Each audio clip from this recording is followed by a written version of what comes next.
that we ask each one of the organizations that we met.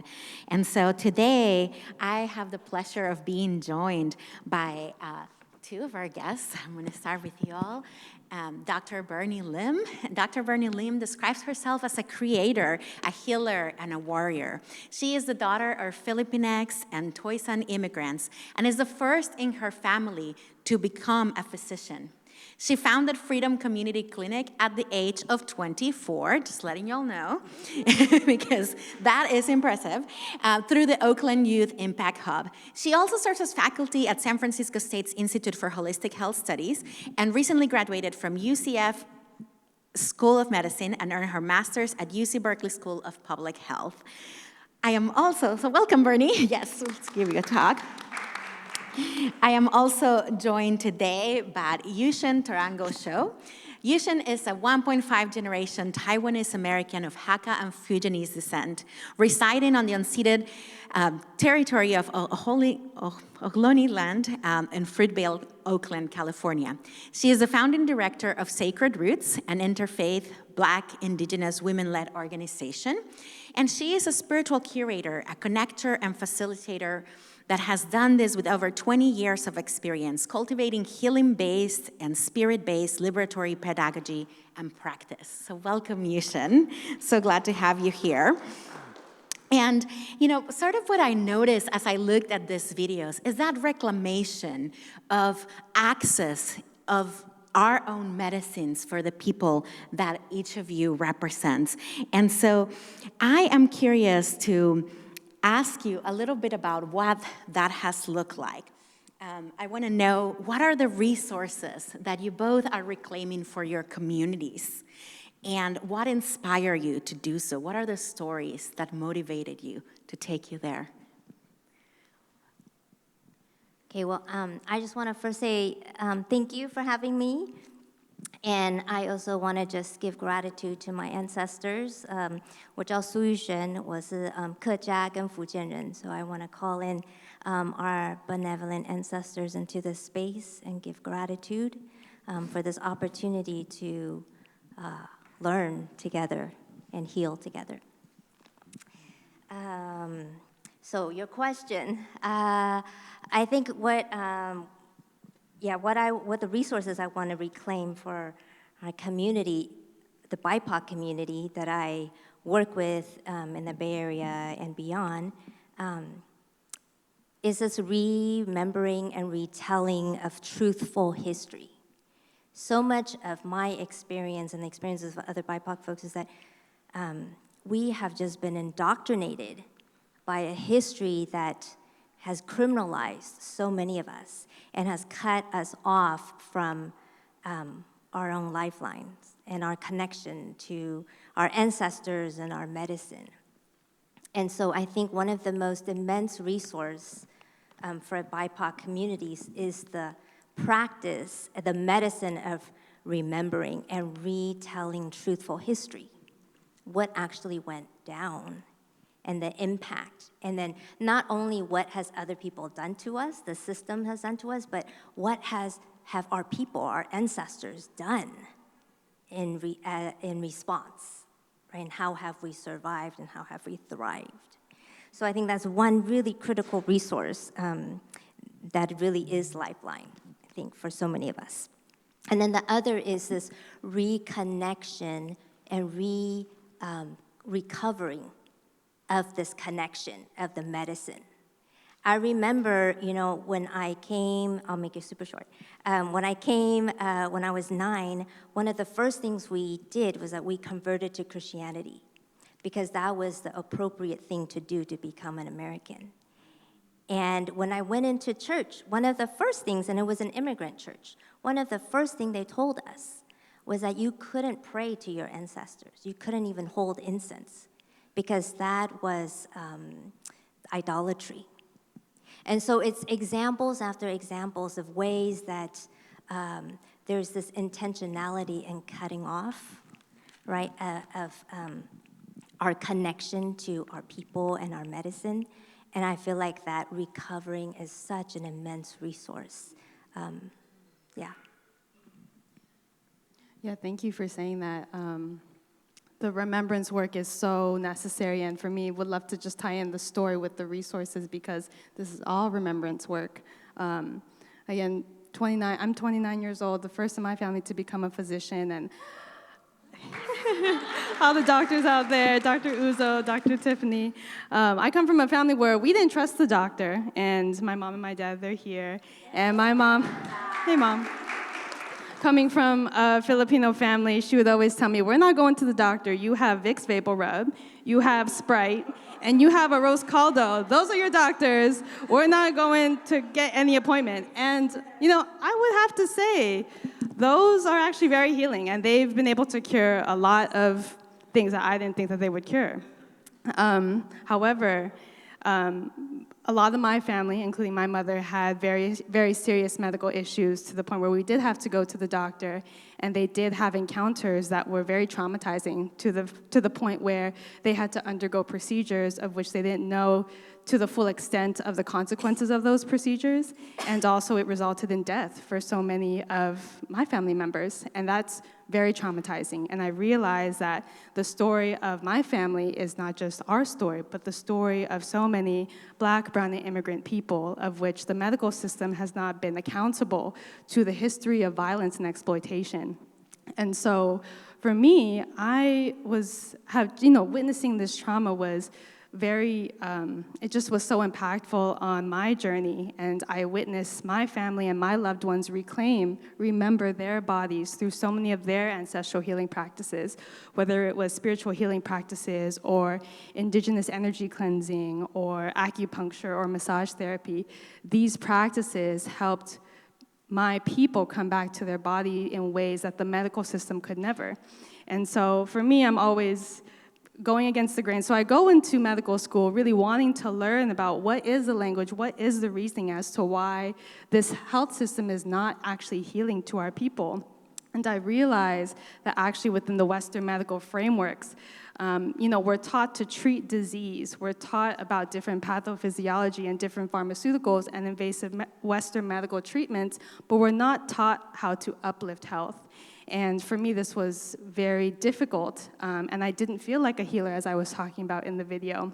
And so in my fashion, I've been a community organizer for a very long time. I would go to medical school classes, and then I would run to community organizing meetings in Oakland, and I would sit with the doctors of the Black Panthers and lots of the elders who were just really about bringing, again, these ancestral healing practices with Western medicine. And I was so inspired by, again, witnessing how my family's story was building upon this legacy of community healing. And at 24 years old, I was like, what does a healing healthcare system look like? Because I'm too cute to be in this hospital, and it's overworking me. I'm very stressed. This is not okay for my health, and this is not sustainable for our healthcare workers or our patients. So what can the healing healthcare system look like that is joyful, that is medicinal, that is a turn-up, that is multicultural and intergenerational and honors social justice and culture? And that's what Freedom Community Clinic is. It's this experiment of love of what a healing healthcare system can look like from a youthful perspective. And just so honored that Dr. Tiffany is one of our main community organizers on the team, but we're led by 7 women, gender non-binary, people of color. Half of us are under 30, and we are really putting into action what a healing healthcare system can actually look like for our people. Yes, I love that. It's that work of remembrance that we didn't start in a place of brokenness, but we started in a place of wholeness. How do we uplift that place? And so many of our traditions have remembrance at the center of it. I come from a Christian tradition, and often and over, we have the words remember, right? And so what does it look like to remember where we started? Your work, for both of you, is deeply spiritual because you're retelling the stories of who people are. You're helping people shape their identity, like we learned in the beginning of the plenaries today. I am wondering, how would you describe the benefits that this ancestral wisdom is bringing to communities' health? Like, how does that ancestral wisdom is shaping the health of people? How are these things changing the atmosphere in which people grow? So would love to hear how that's happening in Oakland, California, since that's where you're at. I want to just echo that whole idea of we are whole people. I know at the end of the video in Sacred Roots, Dr. Uzo, who's here, talked about in the Ipu tradition, right? Like we are whole people. We're not broken. We're not born broken, right? And I think in so many, in my own kind of indigenous traditions and Taoism and, just the understanding of like we are whole people. And so much of the work is remembering that we are. And I think a lot of the systems and institutions are designed to question that, right? Designed to make us wonder, what is it that I need to do in order to be better, in order to be whole, in order to, right? So there's a lot, and so I think that is one indigenous wisdom that I feel like could really help ground us. Like, what does it mean to start in a place where we really truly believe that we are whole and we are already enough, that we don't need to strive to be more? So that's one, so Sacred Roots is really about bringing all the kind of remembering kind of the sacred in indigenous healing arts, right? So all these indigenous wisdom from across the world, when we really sit down and talk about it, there's so much similarities, and that being one of them, right? And then the other one, I think, is this idea that there is no separation between the mind, the body, the spirit. Everything is spirit work.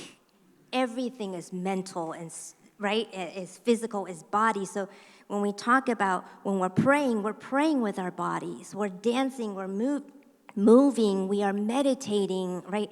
And when we talk about social interactions, when we talk about systemic stuff, that is spiritual, right? Like the impact, the relationship that we have with each other is immensely spiritual. So this idea of compartmentalizing, so we're going to address the mental now. We're going to address the physical. That doesn't exist in so many of our indigenous practices. It's all one, right? And then I think the other thing I thought of is this idea of we are interbeing. We are one with not just other humans, but with the whole universe, natural world. And what does that mean? And and just really sitting with that, because a lot of, I think, in these religious institutions, it could feel so divorced. I think there's immense beauty and great fruit that we see in Christianity. And I think we have a long way to go, too, right?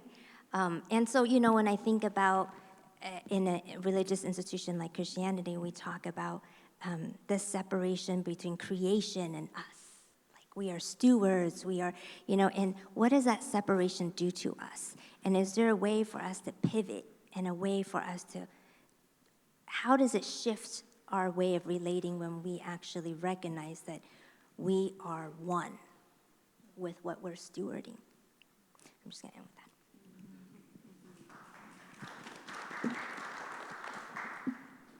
For us, the specific impact, I think, is really about meeting people where they're at. We see ourselves as the healing front line.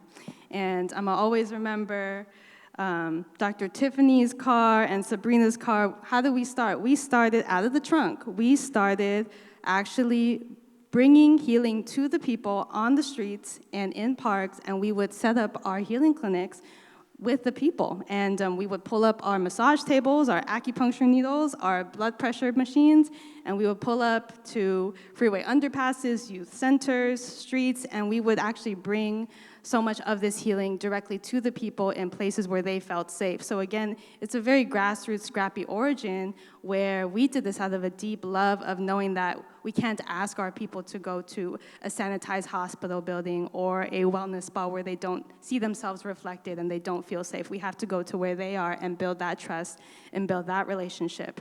And that has just been so foundational to the trust that we have built over these years, because I always just think of how much it opens people up to these healing modalities, again, that we forget that they've been commodified and made inaccessible when really these are the healing practices of Black, brown, and immigrant people. And I love talking about how, especially in the Bay Area, hyphy music is big to us. Lowrider culture is huge to us. So even till now, you will see us posted up for our healing clinics. We partner with Oakland rappers, and we are out there with our massage tables, with our acupuncture supplies, with our altars. And we are actually holding these healing clinics in places where people don't think that this is a stereotypical place of healing or of a clinic, but this is actually one of the most vibrant places where we can really meet the people where they're at.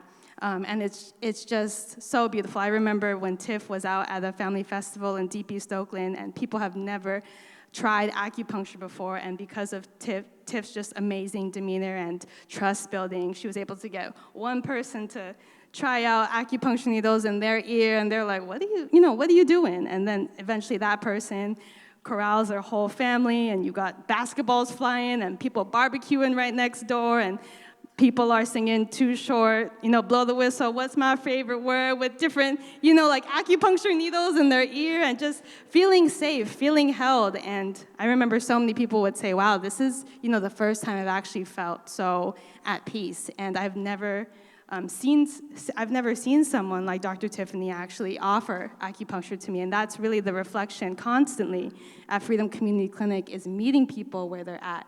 And also, I think the other thing that's such a gift for us is the intergenerational piece. And the video was actually the grand opening of our community pharmacy and apothecary a couple weeks ago. And I was just so amazed because there were hundreds of young people. If you follow us on Instagram, we go viral with young people, and they just flocked to this opening of a pharmacy and apothecary where we had a panel of amazing Black and brown women farmers and herbalists.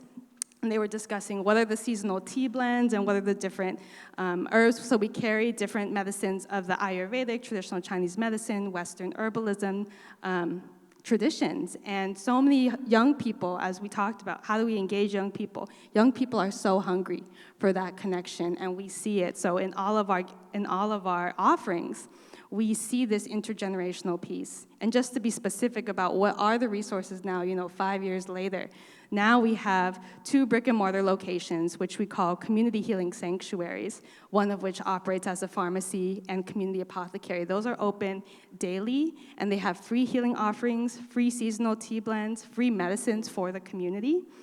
We also have community collaborations with over 50 organizations, so we still pop up in the streets, and Dr. Tiffany is really big on that, so every week we're having a street healing clinic. We're also in schools on a middle school, high school, and university level. And so you have these little kids talking about healing, talking about what does it mean to connect back to ancestors. That's happening with Oakland Unified School District, the community colleges, as well as universities. And we're also opening an ancestral healing farm related to the pharmacy and apothecary, again, cultivating the medicines of the global diaspora. So there are just different ways, we're talking about the healing healthcare system. There are different ways for people to tap in, whether meeting people where they're at, and also eventually, building that relationship where they can see themselves as, wow, I can actually have agency in my own healing journey and my own spiritual process. I love that, yes. When people are able to step in for themselves and see the life coming through. And what I hear is that you're not only reclaiming, shifting narratives and reclaiming the practices and the medicines of our people or our peoples, but you're also reclaiming the spaces by taking it into the schools, taking it into the streets, meeting people where they're at and saying, this is where it belongs. Health belongs here in the streets, and health belongs in the schools, and it belongs wherever the people are. So thank you. We're gonna move on to our next panelist, and so we are also honored to be joined by Hyepin M. She has served under President Obama as a U.S. presidential appointee on the board of AmeriCorps. She is the president and founder of Faith and Community Empowerment, FACE, a national nonprofit dedicated to empowering churches and nonprofits and being a voice for the Asian American community. In 2022, Ms. M was appointed by Secretary Alejandro Mayorkas to serve on the U.S. Department of Homeland Security Faith-Based Advisory Council. And so, Hyepin, thank you so much for being here. So, You have a mic right there, so let's make sure we grab it so that we can get all your wisdom out in here. But in a similar way, you're also reclaiming narratives and saying that home ownership belongs to the communities here in LA. Your organization has helped over 15,000 folks attain housing, like become first-time home owners. So what stories have inspired you to say that home ownership is for all? Well, I think for many of us, we are immigrants, and the American dream encompasses home ownership, right? And so, yet, the history of the United States has really left out a great number of people who are usually communities of color. And the way that wealth has been built in this country for the bulk of the people have been through home ownership. And there is really a $200,000 difference between homeowners and renters, about 40 times the wealth. And as such, today, part of it is about wholeness and well-being and mental health. It encompasses all that, and you'll see that in studies that home ownership really increases people's sense of stability. They're 4 times less likely to move, or they stay in a neighborhood 4 times longer when you're a homeowner. And so that builds neighborhoods, that builds community, and actually children of people children of homes that are stable, their likelihood of graduating from college jumps up. Their reading scores, their math scores goes up. And just as a whole, self-esteem, what else is there? Again, sense of well-being is all tied to homeownership. And so for us, as an agency, part of my story I shared earlier in my workshop is that my parents, who were in ministry, they ended up also becoming unpaid social workers. Because many people, when they're in crisis, who do they go to? They go to their faith leaders. And so my parents were really helping a lot of people with housing, jobs, driver's license, you name it, et cetera. But going back, I saw the good work that they were doing, but there was the struggle, and I carried a burden for a better way. And I saw a model in the African American church, Pastor Murray with First Amy Church, where the church partnered with the broader community. And as such, they were able to tap into those resources. Their offering was $3 million, but they brought in an additional $12 million, 4 times the offering. So with that, they were able to run all kinds of programs, whether it's homeownership, jobs, even venture capital. I mean, truly extraordinary. As an Asian American living in this country, many times we're not even considered even in the definition of BIPOC. They don't think we're minorities. They don't think we need help. And so that's part of the narrative that we've been also trying to combat and address. There's 50 groups and 100 languages under the AAPI umbrella. And it's really, again, it does disservice because there's many subgroups that really are hurting. As a case in point on home ownership, Korean and Black home ownership rate is the same at 42%.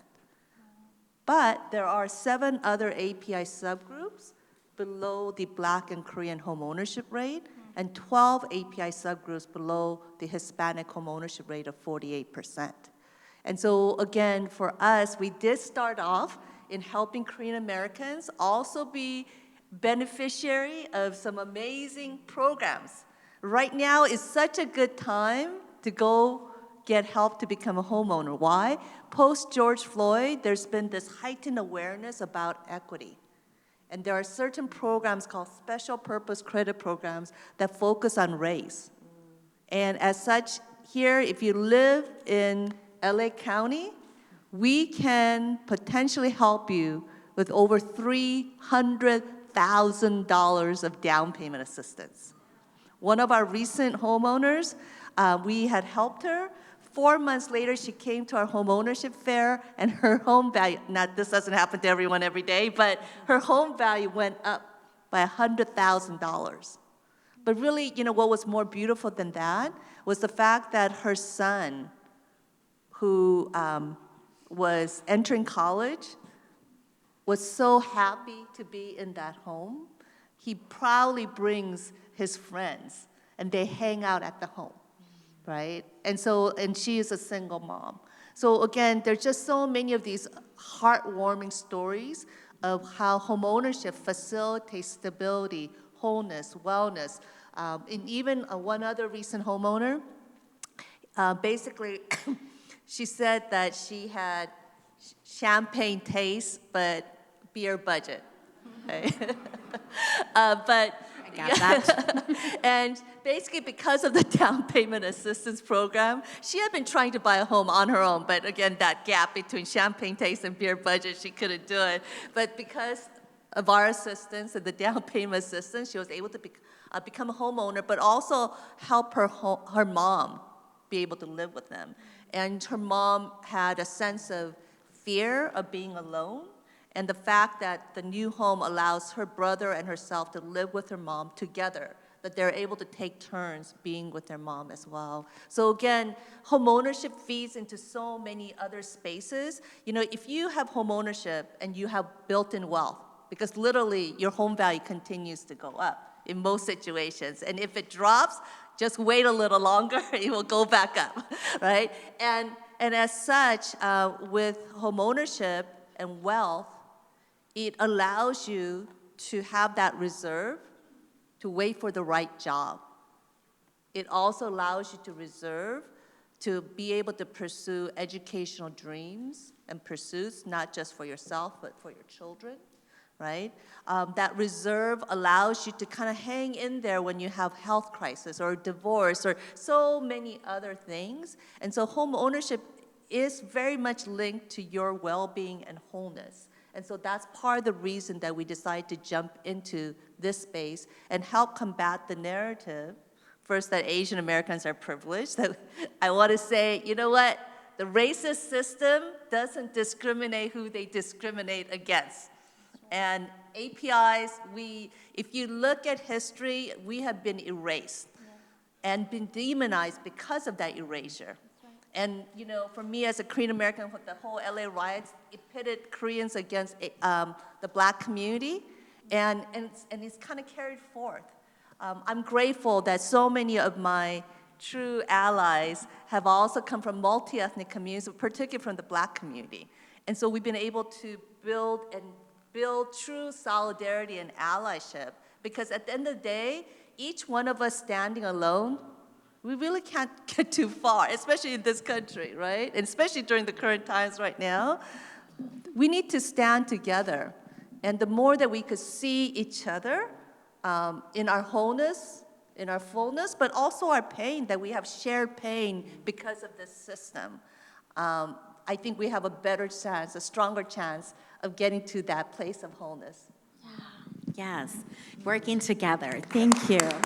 Seeing each other, and that is such a part of what spirituality does, is that ability to see the other. And you heard it here first. If you're buying a home in LA, $300,000 from that program, potentially. And actually, you know, so you know what? Like, you hear something today, but you should pursue. Why? Like Cal Halfa, which is a statewide agency, they had a 20% assistance program for down payment, right? So again, that funding, the deadline for this cohort has ended, but there might be new programs and new opportunities. So even if you're not in LA County, there are some other programs, not as generous as $300,000, but still, there's some good, and you don't have to be dirt poor. There's for middle income and even high income as well. Yeah, so let's